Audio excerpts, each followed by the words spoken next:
Hello, I'm Michael Mayer from VocalWisdom.com, and in this video I want to talk about the instinctive vocal response. I consider this to be the most important fundamental part of the whole singing, what we're studying, singing technique and function and all these things. The most important and probably the most overlooked is what I call the instinctive vocal response. What that is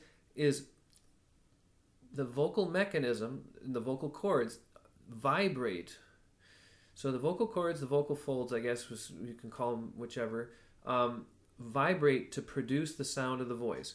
And we all know that, that the larynx is here, and the mouth and the throat make up the resonator, and our breathing is another primary component part of the act of singing. But the really the critical thing is not only the vibration, but this response where it's been shown that when we think a pitch, and we're just hearing a pitch, the brain will adjust the vocal folds into the necessary tension and the adjustment, the tuning for the pitch that we're thinking of, what we're hearing. So that is a part of it. So but the thing is that it doesn't always happen automatically. It's an automatic behavior, but it doesn't always happen automatically for all of us. And so that's why I think it tends to be overlooked, because it's an automatic response. We assume that it always happens, and the thing is that if you've ever found yourself or observed someone else singing in a breathy way, then that right there is proof that this automatic vocal response is not happening, at least to a complete degree. It may be happening to a slight amount, but the thing is that we really need it to be a nice, true, complete response, so that we get this complete vocalization that really makes everything efficient. It makes everything much easier, and really what it really comes down to is it makes our breathing, the thing that we're doing with our breathing in terms of providing energy, it makes that all worthwhile. We may be familiar with the emphasis of the breath, of breathing, and how important breathing is for the singing act, and it's absolutely true. But unfortunately, it tends to get so emphasized that it's kind of like we think that we do everything through the breathing, and when we're actually playing the instrument, it kind of feels that way if things are functioning well, if things are behaving the way that they're supposed to. For instance, if we have this instinctive vocal response, then it can kind of feel like that we're just breathing in a nice, generous, free sort of way. But the thing is if we don't have the vocal response, or if our breathing is not flexible and free. For instance, a lot of times we tense. I know that this was an issue that I had to work out. If we tense our breathing muscles, this is why I try not to really talk about support, because I find when we say the term support, at least a reaction I had when I was younger was the tendency to just tense or flex the breathing muscles, or really the muscles that are around the breathing muscles, so more of the surface muscles around the abdomen and the side, and that would cause stiffness in the voice, stiffness in the breathing, stiffness in the voice, so we lose that freedom and that flexibility. So all of the good work that we do in freeing up our breathing and getting that to function in a nice, simple, natural way, without exaggerating it, that really is important, but it has to always be partnered up with this instinctive vocal response. And so how can we find that? So if it's not automatic, if it's an automatic behavior that doesn't always happen automatically, so how can we, try to make sure that it does? So this is the purpose for why I have spent all these years talking about vocal sensitivity, doing things like very light coughing, and and groaning,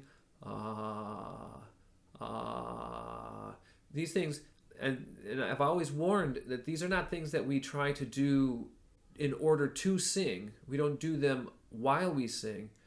They're sensitizing exercises. They're tools for us to become a little bit more aware of where the voice is in our sensations, so that we can relate to it rather than just breathing and blowing the breath way up into the resonator, out through the mouth, and then tensing the throat, and doing some, all kinds of excessive things where so many of us find ourselves kind of in this wicked spiral of problems where we finally work out one problem and then a new problem shows up, and we just kind of keep going around.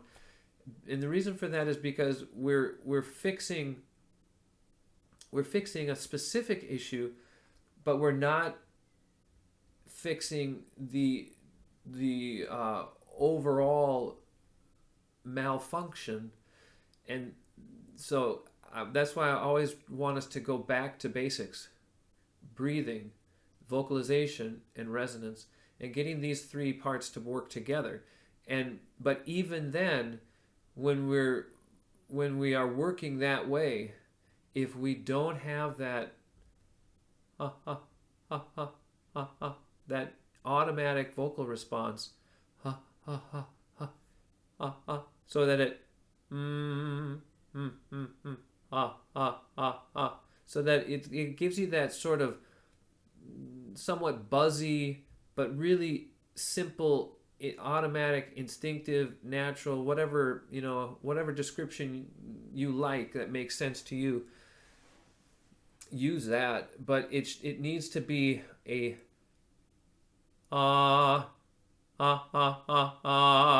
and not or See, that's tensing the mechanism itself.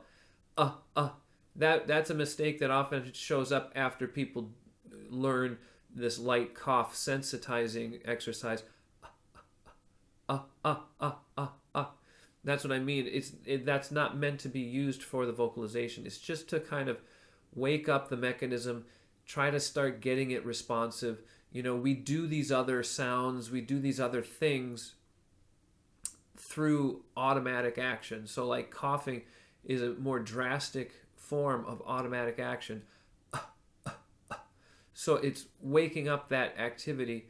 Groaning, these, again, another type of automatic natural action that is more drastic than just the vocal response. You might notice, if you start to really kind of pay attention to this aspect, you may notice how prevalent it is for there not to be a true vocal response. Some of the characteristics that help to identify a real natural, free, relaxed vocal response gives you the feeling of sort of this lower bottom of the throat, almost kind of in the upper chest sort of feeling of the location. The reason for this is because if the throat is relaxed and not tensing, it gives us really this sense of, because this is released and open, relaxed and released, the sound has sort of a deep, but not like trying to be deep. We're not like trying to be a deep sound. This is distorting. That's not natural. But if you just relax and think, kind of think down here,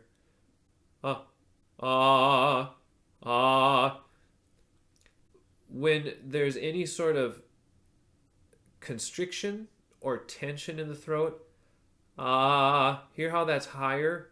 That's not in that released down.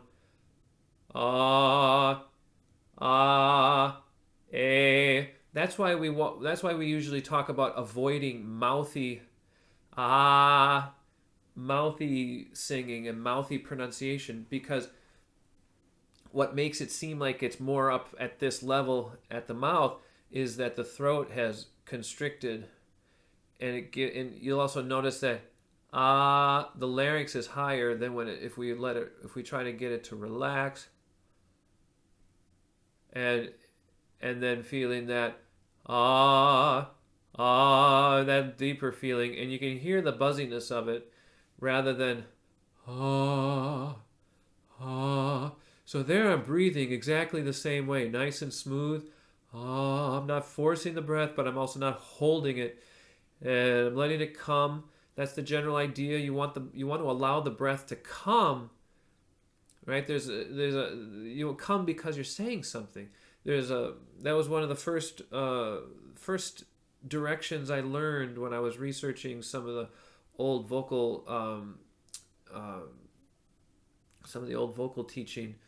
Was they talked about the idea that the breath comes because we have something to say. This was a way of putting it that we want things to be naturally responsive. What I'm always talking about, reflexive. So both the breathing and the voice, we want to be reflexive. The thing is that the breathing tends to be a little bit sleepy for most people. It doesn't, just like the voice, the breathing tends not to be really automatically responsive. So we have to sort of guide it. It's kind of like we have to take it by the hand and lead it to where we want it to go. And so we have to do kind of breathing things where we and we actually just, and the critical thing here is that we're not tensing, supporting, doing any sort of arbitrary flexing or stiffening, but that we're just simply breathing, letting everything be flexible, so that, because it's important to remember the breathing muscles are deeper. So we don't, if we stiffen, if we flex, those are more structural muscles, more towards the surface of the torso, and those muscles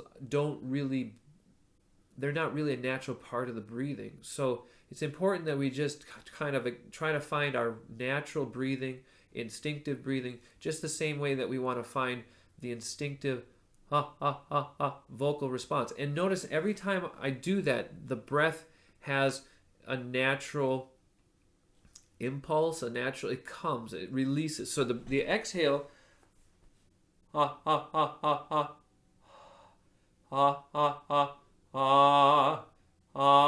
see, I'm not really going not overly aspirating. It's just that the breath is coming naturally, and it's coming and meeting the voice, because the voice is here. There's nowhere else it can be. It's here. And so it's important that we don't hold the voice, that we don't hold the breath, stiffening anything. Be very natural, relaxed, pliable, flexible, and let things move naturally. Don't push out when you vocalize, and don't pull in. Again, that's moving structurally. Just let your breathing behave naturally. And a good way of practicing that is laying down on the floor, feeling the weight of gravity pulling on your abdomen so that it relaxes. And then when you inhale, it kind of rises against the resistance of gravity. And then as you exhale and release, gravity is assisting it to release that also. But this video is not about breathing, so we'll just kind of leave it at that.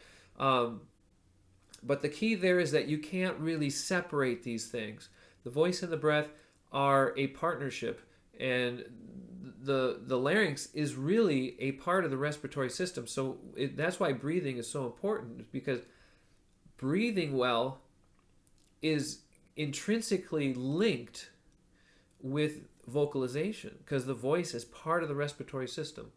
So we want to release any holding, tension, and a lot of a lot of emotional stress that we might feel in our day-to-day living oftentimes gets kind of stored in the root of the tongue, in the swallowing muscles, in the pharynx, and well, that's part of the swallowing muscles, but the feeling of closing in the throat, in the jaw, it's really, really common. So you kind of have to go through these things and find flexibility in the jaw and breathe to release the throat, the swallowing muscles of the throat.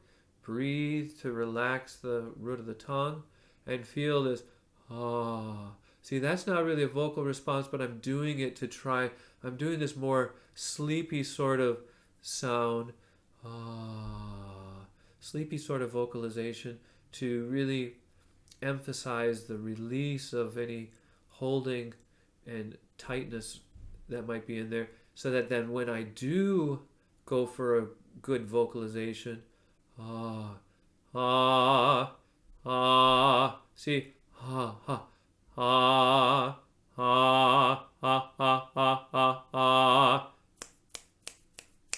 it's freely articulating rather than deliberately articulating, or not articulating at all. So like things like I've said before, the like you're agreeing with somebody without saying yes. You say yep, I'm really stuffed up now from allergies, but so that's a tough one. But the feeling of and the breathing goes right with that. It's like you breathe your expression. Yeah,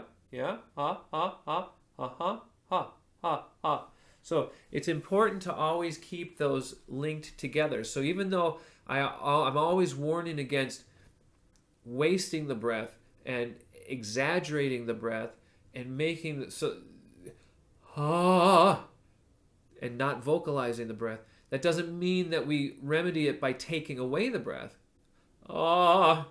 It means we need to keep the breath in the proper relationship to the voice, which means, remember the adage of the voice should be on the breath. Well, that also means that the breath should stay under the voice. And that's what I'm talking about. We shouldn't hear the breath mingling. We shouldn't hear the breath mingling with the tone up here in the resonator, because that's past the voice. The voice is here, the resonance is here, the breath is here, and then the motivator for the breath is here. So it kind of, I'm always visualizing that the actions, what we notice is the motivator of the breath, is the muscles all around the abdominal wall, all the way around the sides.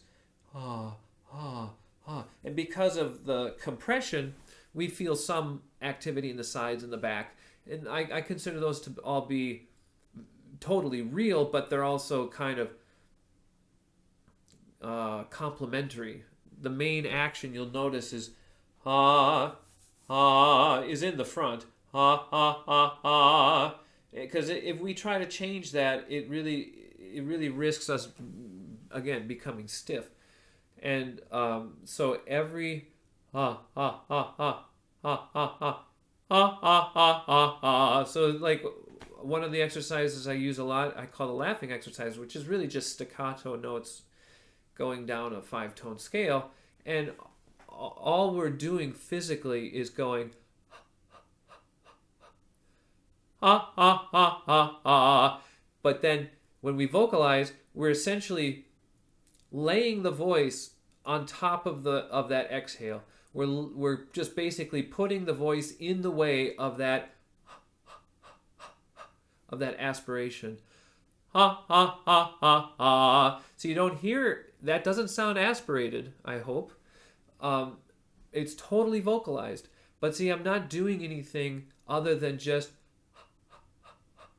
and mentally thinking that breath is going here, and I'm imagining that saying the vocalization, I'm imagining the voice being here, but I'm not trying to feel it. I'm not I'm not trying to control the voice. It's purely a mental concept to try to influence the natural automatic behavior of the mechanism.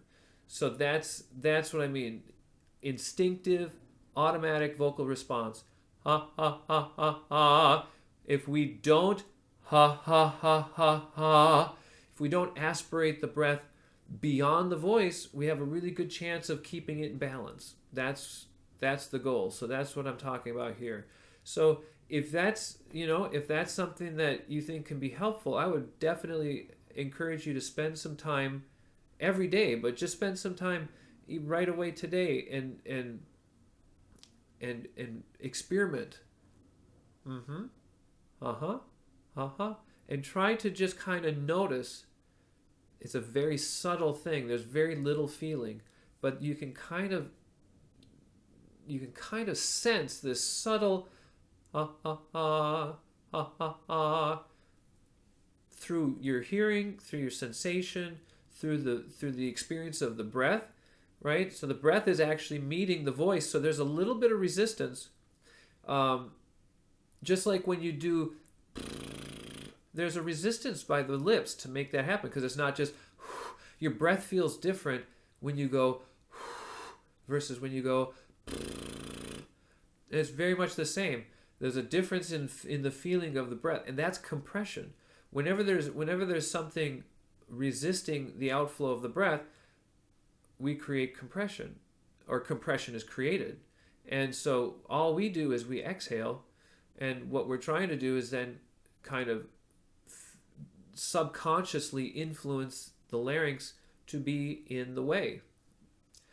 Ah, ah, ah, ah, ah, ah, ah, ah, ah, ah, ah, ah, ah. And I'm basically just trying to think of going right here. It's almost like, and then taking what's happening here and thinking of that happening here. And notice how I'm pointing at my chest, and obviously my larynx is not here. But if I think of it actually where the larynx is, I've kind of learned through experience. Ha ha ha ha ha. It'll tend up being too shallow, and the mechanism won't be free. But when this feels relaxed and stays in a released position, it tends to be helped by thinking below it. And I think it has something to do with that has a positive influence on the larynx going down to meet the breath, but this is all, again, subconscious. Don't try to do that. I really just, that's my advice. Don't try to do those things. Let the vocal mechanism behave freely and naturally, but also use conceptualization to influence it to do it well. So that's my advice on that. So explore that. Find your automatic and instinctive vocal response, and see if that makes any difference in the experience and the ease and the effectiveness of your vocalization and the effectiveness of your breathing. All right. So talk to you again soon, and check out VocalWisdom.com for more information like this.